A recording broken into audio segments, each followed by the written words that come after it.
मन धागा धागा जोडत न्यावा मालिकेच्या 2 ऑगस्टच्या भागामध्ये अण्णांवरती आता सुद्धा खूप चिडलेली असते. तेव्हा आदर्श सांगतो की अगं सुधा काकू, परंतु तेव्हा सुद्धा सांगते की आदर्श या सगळ्यांमध्ये तू अजिबात पडू नकोस.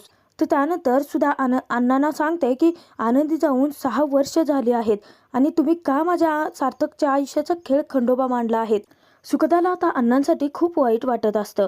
तर तिथे आता अण्णा सांगतात की सार्थकरावांच्या काळजीने आलो होतो मी इथे, परंतु तुम्हाला आवडणार नसेल तर मी अजिबात नाही भेटणार आहे सार्थकरावांना.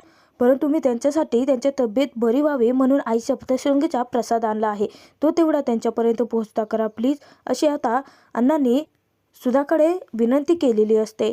तर सुखदा जेव्हा आदर्शाकडे बघते तर आदर्श पटकन आता अण्णांच्या हातून तो प्रसाद घेतो. तर अण्णा आता सुधाला सांगतात की आमच्यामुळे आता सार्थकरावांना खूप त्रास झाला आहे आणि तुम्हाला आवडत नसेल तर मी इथून पुढे त्यांना नाही भेटणार. परंतु ठीक आहे, आता आमच्या चुकीची जाणीव आम्हाला उशिरा का होईना झाली आहे, आता ती चूक मी दुरुस्त करेन, असं अण्णा सुधाला तिथे शब्द देतात. अण्णा आता तिथे माफी मागून निघून चाललेलेच असतात, परंतु तिथे वृंदाला मात्र तमाशा खडा करायचा असतो आणि ते अण्णांना म्हणते की वा, आता तुमचं सगळं काही पितळ उघडा पडला आहे म्हटल्यानंतर माफी मागण्याचं नाटक करून इथून निघून जायचा विचार करताय का? खूप कुटील डाव खेळता तुम्ही. आता एक गोष्ट कायम लक्षात घ्या की तुमचा या घराशी आणि आमच्या सार्थकशी काडी मात्रही संबंध नाहीये. परत आता सार्थककडे आणि या घरामध्ये अजिबात यायचं नाही, असं वृंदा तिथे अण्णांना खडसावून सांगते. चला निघा इथं, असं म्हणून आता अपमान करत अण्णांचा ते हाकलवून देते. अण्णा जाणार इतक्यात आता सुखदाला ते सगळं काही आवडलेलं नसतं आणि मोठ्याने सुखदा सांगते की थांबा. सगळ्यांच्या नजरा अखेर आता तिकडे सुखदाकडे वळलेले असतात. तर इकडे आश्रमामध्ये दिनेशला खूप त्रास होत असतो. तेव्हा मनोज त्याची समजूत घालतो.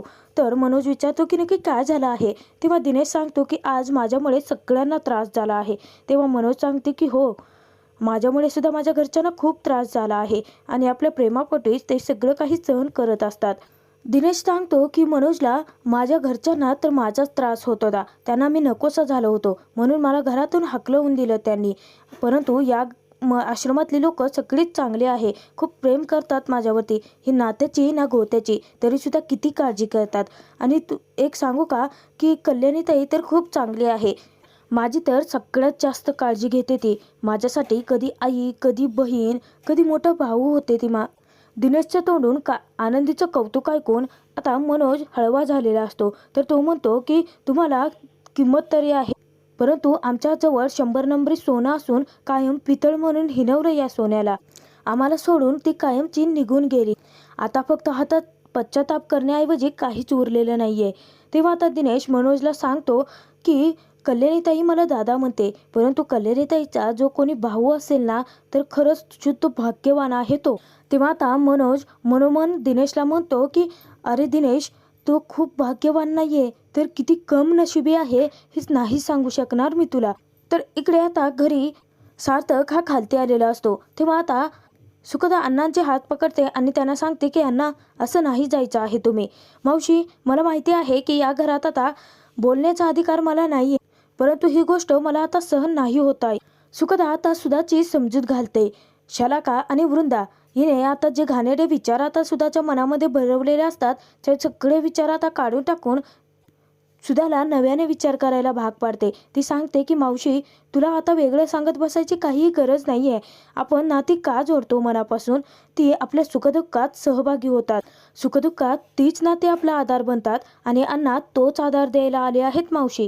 अण्णा आता स्वतःहून इथे भेटायला आले आहेत आणि तू हे प्रकरण आणखीन का ताणते आहेस मावशी. अगं किती वर्ष आता हेच दुःख कवटाळून बसणार आहेस तू. सुखदा आता सुधाचे डोळे उघडवते. ती सांगते की जर वृंदा आंटीला खरीच आपल्या सार्थकची काळजी असती तर तिने हे सगळं काही आत्ता उकरून नसतं काढलं. हा वृंदा, ती बोला, तुम्हाला जर खरोखर सार्थकची काळजी असती तर तुम्ही हे सगळं काही आत्ता न सांगता सार्थक बरा झाल्यानंतर ही सगळं सांगू शकला असतात ना. परंतु नाही, तुमच्या दोघींना सगळं काही आत्ताच पेटवून द्यायचं आहे. आणि एक गोष्ट कायम लक्षात ठेवा वृंदा आंटी की सार्थक आणि सुधा मावशी यांच्याशी आता अण्णांचा थेट संबंध आहे, त्यामुळे त्यांच्या नात्यातना ढवळाढवळ करण्याचे आता बंद करा. तर सुखदाने आता चांगलंच वृंदा आणि शलाकाला फैलावर घेतलेलं असतं. तर तिथे आता सुखदा डायरेक्ट वृंदा आणि शालकाला धमकी देते की तुम्हाला तर ना मी नंतर चांगलेच बघून घेईन. परंतु त्यानंतर ती सुधाला सांगते की अगं सुधा मावशी, जरा विचार कर की अण्णा आणि त्यांचे कुटुंबीय सगळेजण कोणत्या मनस्थितीतून जात असतील. अगं सार्थक तुझ्या नजरेसमोर आहे तरी, परंतु त्यांची एकुलती एक मुलगी गेल्या 6 वर्षापासून त्यांच्यासोबत नाही आहे. ती कुठे असेल, काय करत असेल याचा काहीच थांगपत्ता नाही आहे. आता त्यांच्या मनस्थितीचा तू विचार कर. नाते जोडले आहेत म्हटल्यानंतर आता खऱ्या आधाराची गरज अण्णांना आणि त्यांच्या कुटुंबाला आहे मावशी. आणि सार्थकला त्याची जबाबदारी कळली आहे मावशी. तो त्याची जबाबदारी छान पार पाडतो आहे आणि या सगळ्यांमध्ये काहीच कोणाचंच नुकसान होत नाही आहे मावशी. मला माहिती आहे की मी लहान तोंडी मोठा घास घेतला आहे. आता सगळ्यात मोठी तर तू आहेस ना, मग तुझ्या मनाला जे वाटेल ते कर. आता वृंदा आणि शलाकाने जी आग लावलेली असते त्याच्यावर त्यात सुखदाने प्रेमाची फुंकर मारली, ती विझवलेली असते आणि सुधाला तिची चूक जाणवून दिलेली असते. तेव्हा आता सुधा सांगते की तुम्ही सार्थकला भेटू शकता. अण्णांना आता परवानगी मिळाली आहे म्हटल्यानंतर सुखदा, आदर्श आणि सार्थक तिघेही खूप खुश होतात. तर सुधा आता तेथून निघून जाते. शलाका आणि वृंदासाठी हा खूप मोठा झटका असतो. तर त्यानंतर सुखदा अण्णांचा हात पकडते आणि त्यांना सांगते की चला. समोर आता वृंदा असते तर तिची चांगलीच खरडपट्टी काढते सुखदा. ती सांगते की वृंदा आंटी, एखाद्याचा ना अपमान करण्याऐवजी आधी स्वतःचा या घरात किती मान आहे हे तरी बघायचं ना. तेव्हा आता वृंदा सांगते की जास्ती आगाऊपणाने माझ्याशी बोलायचं नाही. तेव्हा आता सुखदा सांगते की ठीक आहे, नाही बोलत, परंतु का तुम्ही अण्णांचा अपमान केलात असा.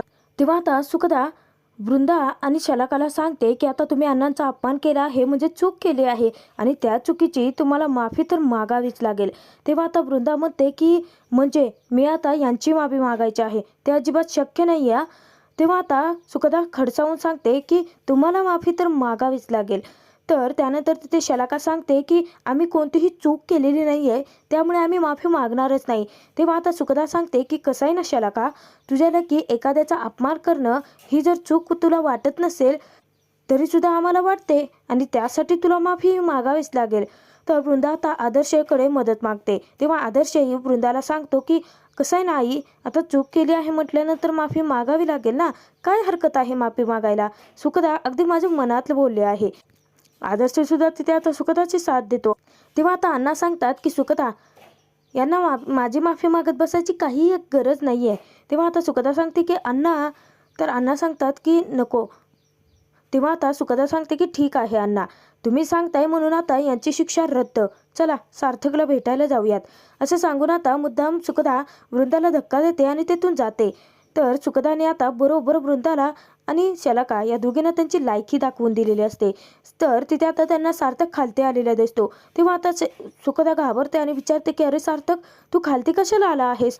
तर सुखदा आता सार्थकवरती ओरडते. त्याला सांगते की तू कशासाठी खालती आला आहेस, तुला आराम करायला सांगितलं आहे ना. डॉक्टर ओरडा बरं याच्यावरती. आदर्शला आता सुखदा तसं सांगितल्यानंतर अण्णा आता सुखदाकडे पाहून विचार करतात की इतक्या वर्षानंतर सार्थकरावांना समजून घेणारं पहिले तरी कोणीतरी त्यांच्या आयुष्यात आलं आहे. तेव्हा आता आदर्शदादा सांगतो की सार्थक, अरे तुला आरामाची गरज आहे, चल आराम कर. आणि त्यानंतर सुखदा आता सार्थकला पकडते आणि चौघेही आता वरती जातात. तर इकडे वृंदा आणि शलाका या दोघींचाही जळफळाट होत असतो आणि ती विचार करते की आता या सगळ्याची किंमत तुला तर मोजावीच लागेल सुखदा. इकडे आश्रमामध्ये आता मनोजदादा आणि आनंदी दोघेही गप्पा मारत बसलेले असतात. तर तिथे आता मनोजदादा आनंदीला सांगतात की दिनू आता बरा आहे, त्याला बरं वाटतं आहे. त्याने एकदम अचानक चाकू काढला ना, माझ्यावरती वार करणार होता, तेव्हा खूप घाबरलो होतो मी.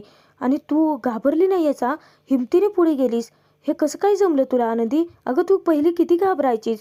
तेव्हा आता आनंदी सांगते की परिस्थिती सगळं काही शिकवते दादा, लढण्याचं बळही तीच देते. आणि दिनू काही मुद्दाम करत नाहीये, त्याचं त्यालाच भान नाहीये. तो तर बिचारा काय करणार आहे, त्याला आता समजून घेण्याची गरज आहे. तेव्हा आता मनोजदादा सांगतात की हो, माझ्यामुळे सुद्धा घरच्यांना खूप त्रास झाला आहे. आई या नालिना यांनी माझ्यामुळे खूप काही सहन केलं आहे. तेव्हा आता मनोज स्वतःलाच दोष देतो. तो सांगतो की मी कधी बरा होईन का गं, मला तर नाही वाटत आहे की मी कधी बरा होईन. मी माझं अख्खं आयुष्य असंच घालवणार आहे की काय. तेव्हा आता आनंदी मनोजची अवस्था समजून घेते आणि त्यानंतर मनोजचा हात आपल्या हातामध्ये घेत त्याला समजावतेही. ती सांगते की नाना दादा, माझा तुझ्यावरती पूर्ण विश्वास आहे, तू नक्की बरा होशील आणि मी आहे ना तुझ्यासोबत, मी कायम आहे. तुला माहिती आहे का दादा, आत्तापर्यंत या आश्रमामध्ये खूप सारे मनोरुग्ण येऊन गेले आहेत आणि ते व्यवस्थित बरेही झाले आहेत. आणि जे निराधार आहेत ना, ते इथेच राहतात आश्रमात सर्वांची सेवा करण्यासाठी. तर मनोज दादा आता विचारतात की आनंदी, मी कधी बरं होईन का गं? तेव्हा आता आनंदी सांगते की हो दादा, तू नक्की बरा होशील, माझा विश्वास आहे तुझ्यावरती. तर मनोज आता हळवा झालेला असतो आणि त्यानंतर तो आनंदीला सांगतो की मोठा भाऊ म्हणून मी कधीच तुला आधार नाही देऊ शकलो, परंतु तू तू तसं नाही केलं. तू का आता माझा आधार झाले आहेस. त्यावरती आनंदी सांगते की दादा, मी म्हटलं आहे ना तुला की तू लवकरात लवकर बरा होशील आणि घरची सगळी काही जबाबदारी पार पाडशील, नको काळजी करूस. तो आनंदीने आता मनोजला विश्वास दिलेला असतो, ज्याची की त्याला खरी गरज असते. तिकडे आता सुखदा सार्थकवरती खूप चिडलेली असते, त्याची चांगलीच खरडपट्टी काढत असते. ती म्हणते की सार्थक, तुला कळतं आहे का, तू मुळात खालती आलातच कसा? अरे तू आला आणि किती वेळ तिथे उभा होतास? तुला विकनेस आहे, लक्षात येत नाहीये का तुझ्या? अण्णा आता सुखदाकडे पाहतच राहतात. सुखदा ज्याप्रमाणे आता सार्थकला ओरडत असते ना, अण्णांनाही ते आता बरोबर वाटत असतं. तेव्हा आता सार्थक म्हणतो की हो, आणि किती दिवस असा मी बसून राहणार आहे? थोडाफार विकनेस आहे, ताप उतरला आहे, परंतु या सगळ्यातून मला बाहेर पडावं लागेल ना, बरोबर की नाही बाबा? तेव्हा आता सुखदा सांगते की अण्णा, अजिबात बरोबर म्हणायचं नाही या, अजिबात याची बाजू घेऊन बोलायचं नाहीये. दुसरे कोणी आजारी पडले का की 1760 कारण देऊन हा त्यांना गप्प बसवतो आणि इथे स्वतःचं म्हटलं की आपला मर्जी का मालिक. त्यावर आता सार्थक म्हणतो की अच्छा, त्याचा सूड उगवतेस का तू? तेव्हा आता सुखदा सांगते की अजिबात नाही याच सार्थक, त्याचा आणि याचा काही संबंध नाहीये, उगाच काहीतरी तर्क लावू नकोस. सार्थक सांगतो की अरे ठीक आहे ना, मी आता आता विकनेस आहे, थोडाफार ताप उतरला आहे. तेव्हा आता सुखदा म्हणते की नाही, आता जर तुझी काळजी मी नाही घेतली तर बाकीचे सगळे मला काय म्हणतील की सुखदाला साधी सार्थकची काळजी सुद्धा घेता येणार नाही. तेव्हा आता सार्थक म्हणतो की काही काय बोलतेस तू, कोण कशाला तुला काय म्हणणार आहे? तेव्हा आता सुखदा सांगते की अच्छा, म्हणजे तुला असं म्हणायचं आहे की मी काळजी घेतली काय नाही घेतली काय काय फरक पडतो, कोण आहे ना तसे मी तुझे? तेव्हा आता सार्थक गप्प बसतो. तर त्यावर ते अण्णा सांगतात की सार्थकराव, असं नका ना बोलू, सुखदा किती मनापासून तुमची काळजी घेते आहे आणि आपलंच माणूस काळजी घेतं ना, आणि नात्यांचं काय, नात्याला नाव नसतं तरीही चालतं. तेव्हा आता सुखदा खुश होऊन सार्थककडे पाहते. तर सार्थक आता तो विषय टाळतो आणि अण्णांना विचारतो की तुम्ही कसे काय आला तिथे? तेव्हा आता अण्णा सांगतात की सुगताकडून तुम्ही आजारी पडल्याचं कळलं आणि मन कुठे लागेना, सतत तुमची काळजी वाटायला लागली म्हणून आलो. तर त्यानंतर सुखदा ही सार्थकवरती ओरडत असते, त्याला सांगत असते की तुम्हाला वॉर्डन म्हणतोय बघा ना, उद्या कंपाऊंडरच म्हणेल. तेव्हा आता सार्थक म्हणतो नाही, मी असं कशाला म्हणेल. तेव्हा आता दोघांची लुटुपुटूची भांडणं पाहून तिथे आता अण्णा सांगतात की खरं सांगू का, मला ना आता तुमची भांडणं पाहून बरं वाटतं आहे. म्हणजे तुम्ही एकमेकांची तितकीच काळजी घेताय. तुमच्यासाठी तुमच्या आयुष्यात कोणीतरी आपलं माणूस आहे काळजी घेण्यात आलं, ते पाहून खूप बरं वाटलं सार्थकराव. तेव्हा आता सार्थक सांगतो की हो बाबा म्हणतो. तर तेव्हा अण्णा सांगतात की ठीक आहे, मला निघावं लागेल, पावसा पाण्याचे दिवस आहेत, पाऊस सुरू व्हायच्या आत मी जातो. तेव्हा आता सार्थक सांगतो की ठीक आहे, मी बाईला सोडायला सांगतो. सार्थक उठणार इतक्यात आता सुखदा त्याला जाणीव करून देते. ती म्हणते की फोन करून सांग, अजिबात उठायची गरज नाहीये. तेव्हा आता सार्थक फोन करतो. तर अण्णा तोपर्यंत जातात. तर त्यानंतर रात्र मालती आता देवाकडे प्रार्थना करत असते की या घरात सगळं काही चांगलं होऊ देत. तेव्हा आता लीना येते आणि सांगते की मला तर असं वाटतं आहे आई की देव आपल्यावरती रुसला आहे. तेव्हा मालती म्हणते की नाही, आता लीना आपल्याला देवावरतीच विश्वास ठेवावा लागेल. तर लीना तिथून जातेही. तर त्यानंतर मालती लीनाकडे येते. तेव्हा आता दोघी कामामध्ये व्यस्त असतात. तर मालती सांगते की घर ना खूप शांत शांत वाटायला लागले. सानू नाही आहे, मनोज नाही आहे आणि आनंदी तर. तेव्हा आता चुकून आता लीना बोलून जाते की मला तर वाटतं आई की हे घर श्रापित आहे, मी आधीच सांगितलं होतं ना तुला. तेव्हा आता मालती लीनावरती चिडते आणि तिला हात जोडून विनंती करते की प्लीज असं काहीतरी बोलू नकोस. अगं घरच्या बाईने निदान असे वास्तूसाठी अपशब्द वापरू नये. त्यावर त्यात लीना मालतीची पुन्हा माफी मागते. दोघी आता अण्णांची वाट पाहत असतात. लीना तिथे आता मालतीला सांगते की अण्णांनी ना खरं तर त्या घरी जायलाच नको होतं. माहिती आहे ना किती लोक आपल्याशी कसे वागतात ते. तेव्हा आता मालती सांगते की बरोबर आहे तुझं. इतक्यात आता अण्णा येतात. तर लीना पटकन अण्णांना पाणी देते. तेव्हा मालती म्हणते की अहो किती उशीर, किती वेळ झालं वाट पाहतोय आम्ही, आणि मला एक सांगा की तुम्हाला त्यांनी घरात घेतलं का? त्यावर ते अण्णा म्हणतात की हा काय प्रश्न आहे, उलट घरी आलेल्या पाहुण्याचा कोणी असा अपमान करून पाठवत नाही. मी सार्थकरावांशी गप्पा मारत बसलो होतो. तर आता लीना आणि मालती या दोघांचाही अण्णांच्या बोलण्यावरती विश्वासच बसत नसतो. तर हा भाग आता इथेच संपतो. पुढील भागात आपण पाहणार आहोत की सार्थकची काळजी घेत असताना अचानकपणे सुखदाला झोप लागते आणि त्याच्या पायाशी ती तशीच झोपी गेलेली असते. तेव्हा आता सार्थक जेव्हा उठतो तेव्हा तिला विचारतो की सुखदा, हे नक्की काय चाललं आहे? माझी इतकीही काळजी करण्याची काही एक गरज नाही आहे. तेव्हा आता सुखदा सांगते की मग काय, तू सगळ्यांची काळजी करू शकतो, मग आम्ही करू शकत नाही का? तर त्यानंतर आता मनोजदादाने आश्रमामध्ये आनंदीला वचन दिलेलं असतं की आता कोणालाही त्रास होईल असं तो वागणार नाही. तर त्यांचं बोलणं विशालने ऐकलेलं असतं आणि विशालला संशय आलेला असतो की नक्कीच आनंदीचं कोणीतरी तो आहे. कल्याणीला तो सतत सतत आनंदी का म्हणत असेल? आनंदीचा एकतर तो भाऊ आहे, मानलेला भाऊ, किंवा नक्कीच त्यांची काहीतरी ओळख आहे. ते मला सत्य शोधून काढावंच लागेल असा तो विचार करतो. तर आजचा भाग तुम्हाला आता कसा वाटला ते कमेंटद्वारे नक्की कळवा. मन धागा धागा जोडते नवा मालिकेचे एपिसोड पाहण्यासाठी चॅनलला सबस्क्राईब करायला अजिबात विसरू नका.